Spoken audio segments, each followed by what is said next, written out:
It's happening. I didn't want it to happen. I wasn't going to let it happen. And I didn't think it would happen. But it's happening. Folks, my name is Chris Peak, and I'm starting to believe in the Pitt offense. Let's talk about it on the Morning Pitt here on youtube.com/Panther-Lair.com. All right, it's Wednesday. It's the middle of the week. Maybe that's part of the reason that we're headed in this direction. It's the middle of week. It's the middle of training camp. It's you start to lose track of the days in a week or in camp. And you start to figure out when it is or what time of day it is, what day of the week it is. All those things, you start to lose track of it, and so your brain starts to get a little squirrely, and you start thinking crazy things like Pitt's offense is going to be good this year. And look, I at least have an outlet to talk about it here on the Morning Pitt on youtube.com/Panther-Lair.com. Of course, if you need an outlet to talk about it, it's right there on the message boards at Panther-Lair.com. Panther-Lair.com, Pittsburgh.rivals.com is the most comprehensive source of Pitt sports news on the internet, football, basketball, and recruiting. You'll find it all at Panther-Lair.com and message boards to interact with hundreds and thousands of other Pitt fans all day, every day. At Panther-Lair.com. If you yourself, you find yourself struggling with the notion that Pitt might be good on offense this year, that's the place to go and talk about it, because you'll find half of the people saying they're also starting to think the offense might be good, and the other half are saying you're an idiot, it'll never be good, and Pitt will never be good. And so it's a good balance. You need balance in your life, right? You need the yin and the yang, the dark and the light. You need to have both. You can't see the light without the darkness. Or sometimes you need some darkness to see some light. And that's what you can get on the message boards at Panther-Lair.com is a balance of the dark and the light. And you can get them both there as you wrestle with how high to set your expectations for this coming season. Of course, we have our YouTube channel here. We always ask you to like this video and subscribe. youtube.com/Panther-Lair.com. That way you never miss any of our exclusive Pitt video content. Not Panther-Lair.com, youtube.com/Panther-Lair.com. The like button's over there. YouTube's got that for you. It's a little thumbs up. And then right down there is the subscribe button. Click that thing, and you'll never miss any of our exclusive Pitt video content. We have these morning Pitt videos every day of the week, Monday through Friday. We have the live show that we do every Wednesday night at 8:30 p.m. right here at youtube.com/Panther-Lair.com. We have Panther Newsy press conferences and post-practice interviews. We posted video highlights from every practice so far. We got lots of stuff for you to check out. You actually really should go, after you watch this video, of course, go over to our YouTube page, look through the videos, find the video from yesterday's practice. Tim Salem has them doing this ball security drill where there's three guys lined up. One guy drops to the ground and starts rolling. Another guy jumps over him. Guy gets up. Guy rolls. Guy jumps over. It's like a three-man weave, the football version with guys rolling on the ground and jumping over each other. It's maybe the most ridiculous thing I've ever seen. I heard one of the players at the end of the drill say, "Turbo is just too much." Tim Turbo Salem, Turbo Tim, I guess is what it would be. He said he's too much. They can't get it. They can't believe some of these things they're doing. I'm sure there's a purpose to it, but I'll be damned if I can figure out what it is. But it's funny to watch, and you can see that video right there on our practice highlights from the open media viewing window of yesterday's practice.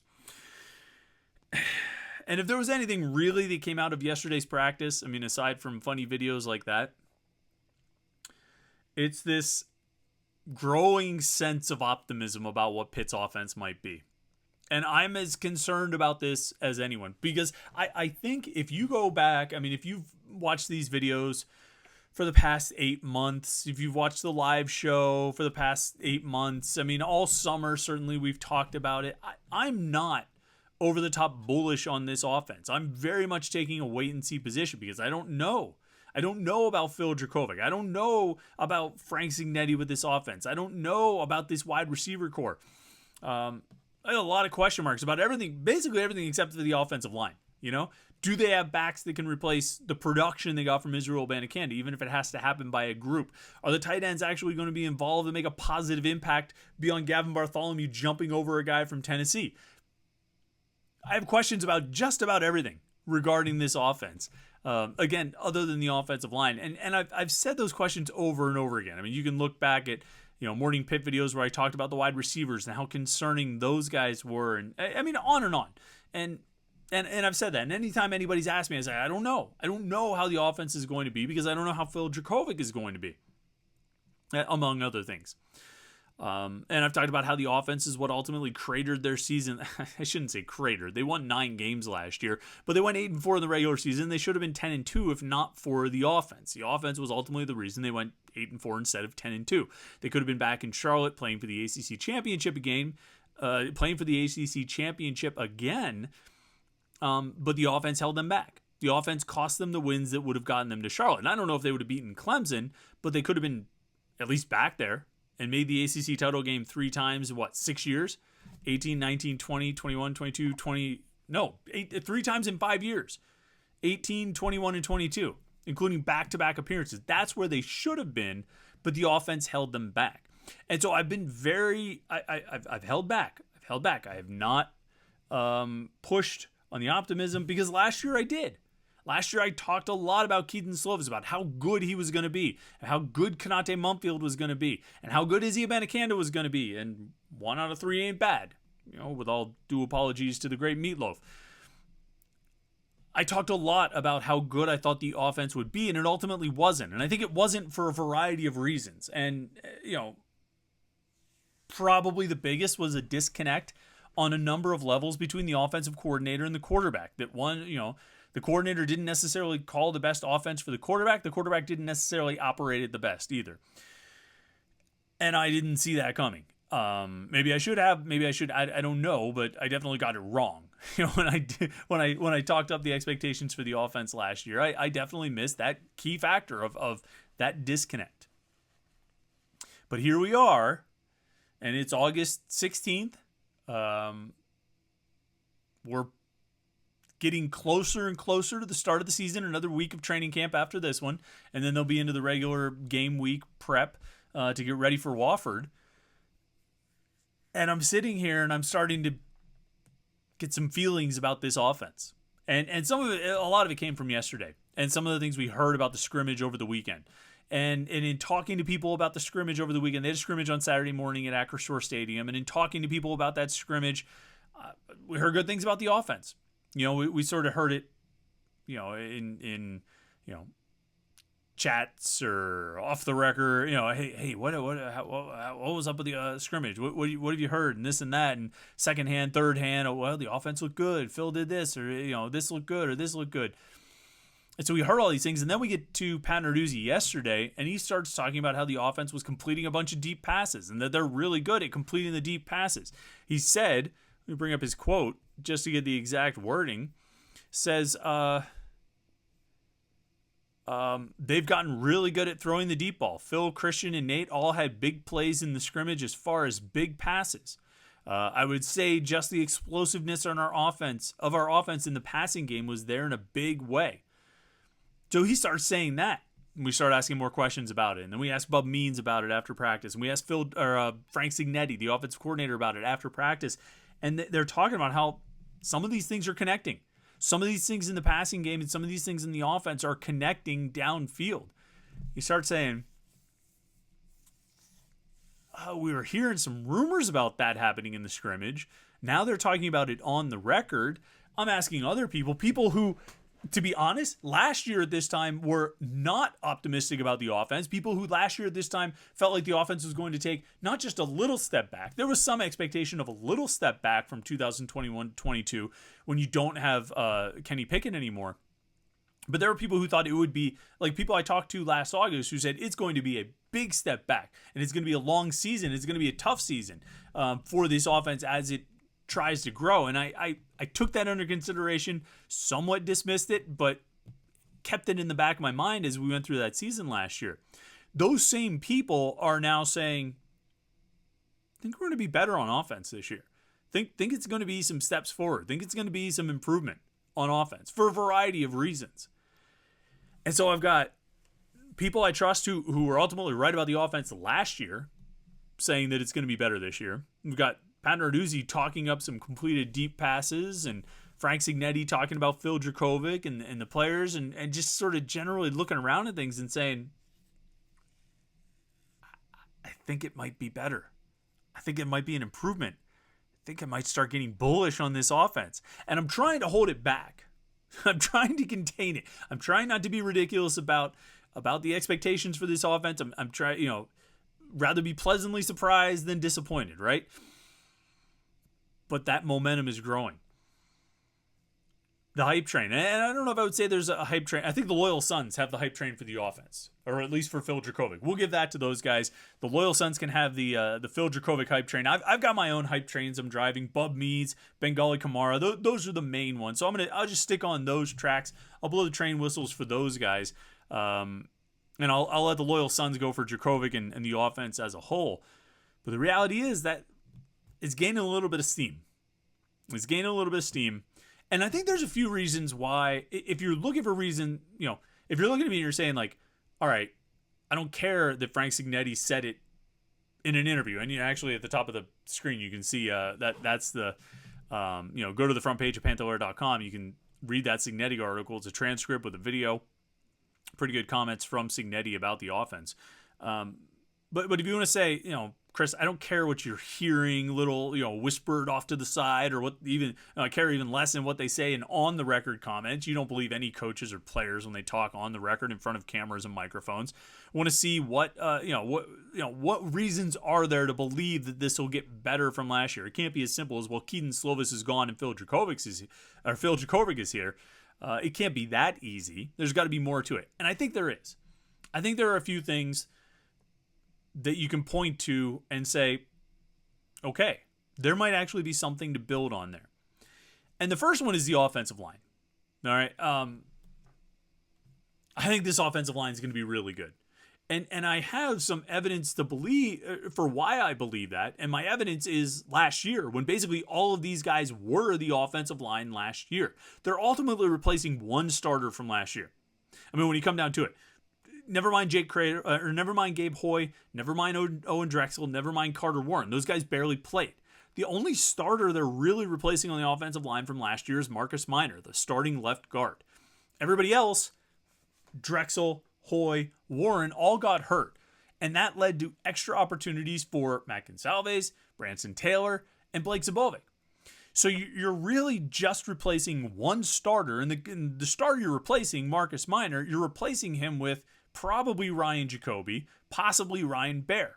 Jacoby, who has played a lot, and Baer, who just might be the most talented, from a pure talent standpoint, certainly not experienced enough, but from the pure talent standpoint, he might be the most talented offensive lineman on the roster. That's going to be a really good group, and that group was really good. I've talked about the stats over the last 5 games of the season, throughout the month of November, how the running backs only had like 3 lost yards, and they had, I forgot what the stats were. They had 250 plays, and only 3 of them lost yardage or something like that. The offensive line was really good to finish the year and did a great job in the run game and in the pass protection. And all of those guys are back. And when you talk about why your offense will be good or won't be good, you have to start there. Do you have a good offensive line? And I think Pitt has a very good offensive line. Pitt has an offensive line that should be really good for this season in terms of setting up the offense. So that's reason 1 to be optimistic. Reason 2, and this will get thrown back in my face. This will get brought up, I'm sure, on Twitter when something goes wrong during the season. But I think the familiarity aspect is real, and it's significant.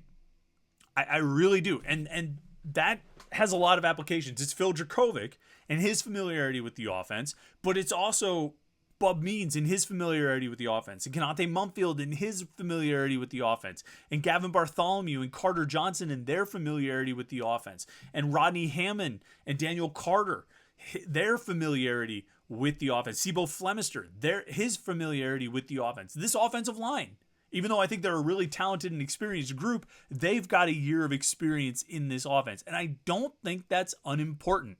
I really don't. I think it's really significant. And I think we brush over it. I think we ignore, the idea, well, it's first year of a coordinator. Who cares? Teach it better, right? That's always sort of the answer. Well, it's the first year of working in a new system, so there's going to be some hiccups along the way. Who cares? Teach it better. And that's fine. Yeah, you should teach it better. You should, be able to install a new offense or a new defense well enough that the players can get it. But it only makes sense that in year 2, when they've had, now at this point, 18 months working in this offense, that these guys, and all these guys we're talking about, I mean, Bub Means actually has only been here for a year, but Kanate Mumfield enrolled in January last year, so he's got 18 months in this offense. Gavin Bartholomew and Carter Johnson have, I forget when Johnson enrolled, but I mean, Bartholomew has 18 months in this offense. Johnson has at least 12 months. Bub Means has 12 months. All of these offensive linemen have 18 months in this offense. Rodney Hammond and Rodney Hammond and Daniel Carter have 18 months in this offense. Sebo Flemister has a year in this offense. They've all spent a whole lot of time learning this offense and understanding this offense. And even if it's going to be different this year, and I think it will, Frank Cignetti still said the scheme isn't really changing. Now, you want to pull back on a big picture view and say the scheme is bad? Well, so be it. I mean, if that's your take, that's your take. But assuming that it's not a terrible scheme, that it's an effective scheme when it's executed and understood by the players, they should be in a position this year to execute it as well as, or at least better than they did last year. And you've got a quarterback who, again, even though the scheme might be a little different from what they did at Boston College, some of the basics are there. And I think, talking to the players, talking to the coaches, talking to everyone around this thing, that there's a belief that Phil Dracovich's experience with Frank Cignetti's offense at Boston College is reaping rewards right now. That, and they talked about it in the spring, that you could just tell he had been in the offense before, that he understands it, that he understands the terminology and the purpose and the goals and how to execute it. And I think that's huge. I don't think we can overlook the importance of having a coordinator and a quarterback who are on the same page. Kenny Pickett came back in 2021 because Mark Whipple was going to be back. I mean, we've talked about that a lot. And if Kenny Pickett wasn't coming back, I don't think Mark Whipple was either, by his choice or not. But because Whipple was back, Pickett came back. I mean, he said to me on our show, our Kenny Pickett show that we did here on youtube.com/Panther-Lair.com, he said, look, I didn't want to come back and learn I wasn't going to come back and learn a new offense and go through that whole process again. We might dismiss it from the outside, but we shouldn't. I think we should put some extra, give some extra credence to what the players and coaches say when they say that it does matter to have that experience and familiarity and understanding of the system. And that's what these guys have. And I don't think that's unimportant. I think that's a significant piece of the puzzle here. And then the third thing, I think they've got some good players. I mean, like, it sounds stupid and simple, but I think they've just got some really good players. I mean, people keep talking up Bub Means and how well he has played in camp and how well he played in the spring, too, as a matter of fact. From the spring through the summer and now training camp, Bub Means is getting a lot of praise on the record and off the record. People I talk to who I trust say that he looks like he could really be in position to blow up this year. And that's huge. That's huge. We've talked about it a million times on here about how, with his size and his speed and his athleticism, he could be a game breaker if he can just get a little consistency in his game and get his details and really focus in on it. He could be that kind of player. And it looks like he's on that path. And I think if he becomes a main target like that, I think Kanate Mumfield can build off of a pretty strong finish to the season. And I think he can trickle down. Never mind that, Kenny Johnson, they just can't praise him enough. He must have had a huge weekend because Narduzzi and Cignetti both talked him up big time yesterday. So he must have had a good time at the scrimmage. And, actually, we were asking Pat Narduzzi about who was catching some of these deep passes. And he said, Kenny Johnson, he had one. He always has one. It's just a regular thing now that Kenny Johnson's one of the more talented receivers on this team. And I think he's becoming a lock to play. We keep talking about one or two of the receivers are going to play. He's becoming one of the locks, I would say. And so I think you've got not a ton of receivers. And my concerns about the depth of the group are they continue. Not a ton of receivers, but some talented guys out there. Some talented players. I think there are some sneaky good running backs out there. I think Rodney Hammond, Sebo Flemister, Derek Davis, Daniel Carter, who's been getting a lot of good pub in camp. I think these guys are good backs. I think Gavin Bartholomew can take a big step forward from where he was last year. I think the familiarity plus just being a third-year college player, I think he can take a big step forward, and he's got a quarterback who likes to throw to the tight ends. And as for the quarterback, I mean, I don't think talent has ever been a question. It's just a matter of him being consistent and staying on the field and staying healthy. You see, I'm doing it. I'm starting to buy in on this offense. I said I wouldn't do it. I said I would not do it. I said I would wait and see. And I'm still going to. But they're trying to pull me back in. Actually, forget Godfather 3. Do you remember there was like a commercial, this guy for shampoo or something? He's like, it's working. It's working. You probably have no idea what commercial I'm talking about, but it's working. All this positive talk about the offense and some of the things we're seeing and some of the things we're hearing. I'm getting sucked in. Well, maybe on the live stream tonight, I can get back out of it. I can return to my cynical, pessimistic, or at least skeptical ways. Maybe Jim Hammond will bring me back down to earth, or some of you guys in the comments will bring me back down to earth. But listen, join us tonight, 8:30 p.m. We will have the live Panther-Lair show right here on youtube.com/Panther-Lair.com. Looking forward to that. That should be a lot of fun, as it always is. And make sure you check out all of our content. We got a ton of content from yesterday. I'm going to link it all in one place on the message boards. But there's lots of stuff. There's multiple video interviews up there. There's a bunch of transcripts. There are practice observations. There's video from camp. Oh, pick out a 4-star defensive lineman yesterday. Oh, by the way, pick out another recruit, a 4-star recruit. I guess we're going to have to talk about that tomorrow since we didn't get into that today. There's a lot going on in Pitt sports right now. Plus, we have coverage from the Pitt basketball's trip to Spain.